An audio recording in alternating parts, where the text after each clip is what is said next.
Yo, yo, yo, what is going on? It is the Crazy Rat here right now, back with chapter 28 of my Invaderzim fanfiction. It's happening, people. It's really still happening. All that juicy drama that you kids love so much, it just starts leaking out in this chapter and it ain't stopping. But it's still not quite total drama. At least not yet, anyway. Hint, hint, wink, wink.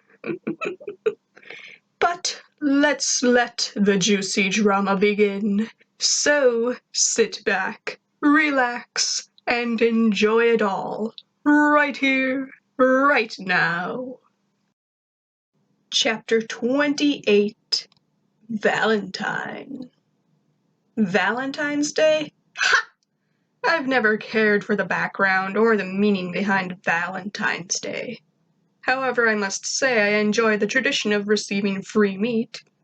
Every year Dib gives me a big slab of raw venison steak, and I give him a dozen weenies from Delicious Weenies. I'm unable to consume the weenies from Delicious Weenies myself because there are certain chemicals in the ingredients that make me sick. I wanted to get something special for Zim this year, but I know meat burns him. One time Zim and I were play wrestling, and I had him in a tight hold when Gurr decided to discover the digital camera. He snapped a couple of pictures where we were laughing and my arm was around Zim's neck. Last week, Gurr and I went to get the pictures developed. I framed one of the pictures and that's what I was going to give to Zim at the end of the day. I kept a second framed picture for myself next to my bed, so I see it every day when I wake up. Miss Bitters was on the phone with the principal. No, no, no! You'll pay for this one. She slammed the phone down and it burst into flames and disappeared. Class, despite my moral outrage, the principal is allowing you to celebrate Valentine's Day this year. The children started cheering and flying about the classroom in an excited frenzy. I started shaking my tailbone with anticipation for the meat. Go ahead, Miss Bitters said. Pass out your Valentine's meat slabs. It's traditional. Dib and I always exchange our meat at the end of the day, so I gladly and readily accepted the meats from everyone else. I was also able to enjoy the Valentines given to Zim. I gave everyone else some raw sausages, also from Delicious Weenies. Miss Bitters, Dib raised his hand, and I looked over to see Gretchen piling heart-shaped steak after heart-shaped steak on his desk. I read that long ago people used to hand out cards and candy on Valentine's Day. How did the whole meat thing get started? You don't want to know, was all Bitters told him, and I continued scarfing on my heart-shaped salami. I had a Valentine once. There was an interruption and the phone told Bitters something she didn't like. Another one. To celebrate overcrowding in school, a new student will be joining the class. The last time a new student joined us, he changed my whole world. I was so glad he had chosen our neighborhood and our school and our class. And the fact that there just happened to be an empty desk right in front of me was simply too perfect. Whoever this new human was, I didn't care. I had all I could ever want in terms of friends. A ship landed outside.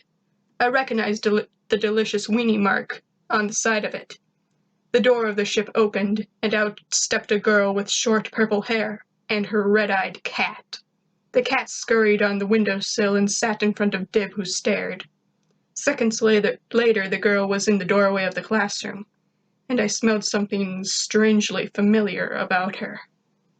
Hi, my name's Tack, the girl said in a high accent. I'm new here. Hello, Tack, everyone said except me, Zim, and Dib.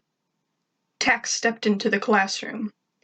My dad's the head of the Delicious Weenie Corporation.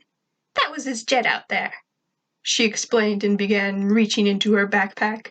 So I brought Valentine's weenies for everyone. Endless weenies flew from her bag and the other children consumed them. I watched them eat those sickening things and gagged. How can people enjoy that filth? I'm sounding more and more like Zim every day. Not that I'm complaining. Except that kid. Tack jumped on the teacher's desk and pointed at Zim. Weenie Schmeenie, Zim said. Zim needs no meats. I nodded sharply and smiled. For him, Tack continued, I have prepared a poem. What? The ham fell out of my mouth. Looks like Zim has a girlfriend. Sarah pointed and bit her weenie. Before I could start growling, Tack ripped her paper in half in anger. It's not nice to embarrass people. You should apologize and eat your eraser. Yes, Tack. I'm sorry, Zim. Sarah apologized and bit into her large eraser. To my dismay, Tack began her poem. For longer than I can remember, I've been looking for someone like you, someone with a head like yours and a torso too. Birds singing, you're gonna pay, the end. Here's your meat covered in barbecue sauce. She took out a rack of ribs and threw them at Zim, who started smoking and screaming. I instantly jumped on Zim and ripped the ribs from his ribs. I tossed them aside and started licking the sauce from his torso as Bitters was giving a seat to Tack behind Dib, and Brian was replaced with Poochie. At the end of the day, Dib gave me my venison, and I gave him his dozen weenies, although I was thinking of boycotting the company altogether. How dare she read that poem to Zim in front of everyone and throw that meat out to him? Lucky I was there to clean him up, or who knows what would have happened to my friend. Zim and I walked home with my deer meat in my mouth. We entered the greenhouse and I put my meat on the kitchen table. I was about to give Zim my present.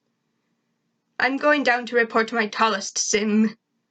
Liz, Zim told me as he stood in his toilet.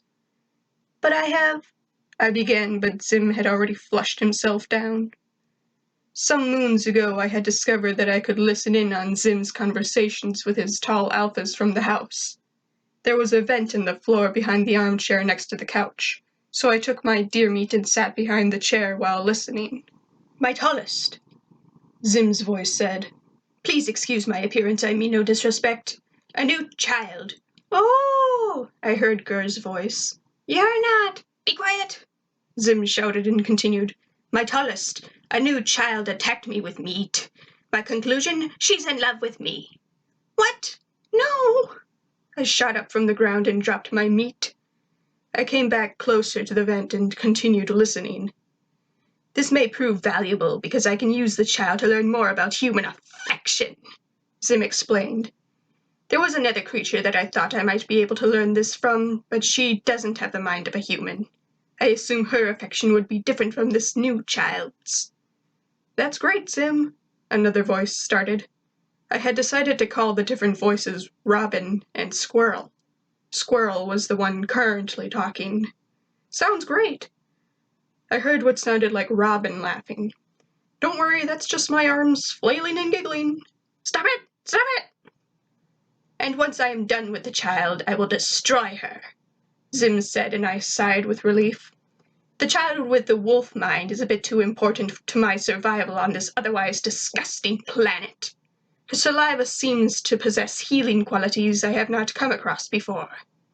Okay, Zim, Squirrel responded. Well, we have another call. A few minutes later, Zim came back up to the house, and I acted as though I didn't hear a thing, as I usually did. Zim, I smiled. You back? Here, I have a thing for you. I pulled out the picture and frame and handed it to Zim in my teeth. Happy Valentine's Day! Zim took the picture from me and looked down at it with disinterest. Oh, thanks, Wolfchild. Grr, put this somewhere. That was strange. This didn't have anything to do with Tack, did it? Even Grr almost looked sorry for me. The next day I arrived to school with Zim, where we saw Tack sitting on the fence with Dib and talking. Zim went over to trying to make Tack his love pig. I found Gretchen crying at a picnic table. I didn't usually interact with her, but my only two friends were busy with her. Besides, my mother would have gone to comfort the girl, and I did want to try to be like my mother, after all. Other than taking over the earth, anyway. Gretchen? I jumped on the seat beside her. Are you okay? What wrong? Gretchen sniffed and wiped her eyes with her tissue. Oh, Liz, you're friends with Dib, I know that. But look at them, look at her. She pointed to Dib and Tack. I realized what she meant, and I put my arm around her.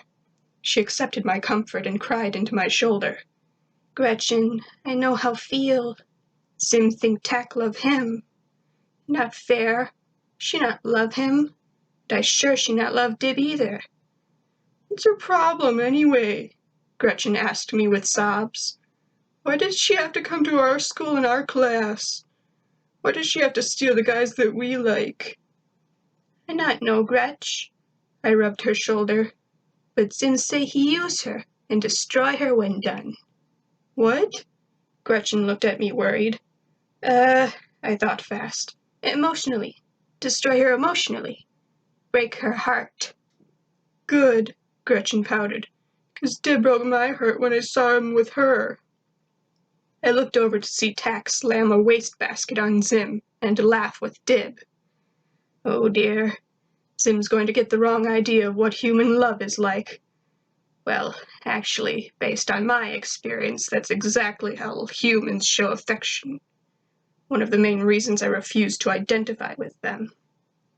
So the weeks went by and Zim continued to try and win over Tack, and Tack continued to abuse Zim. After a while, I stopped hanging around with Zim and Dib almost completely. All they ever did was talk about that stupid Tack. I hated her. I hated her more than I hated my therapist. I hated her more than I'd ever hated anyone before in my whole life.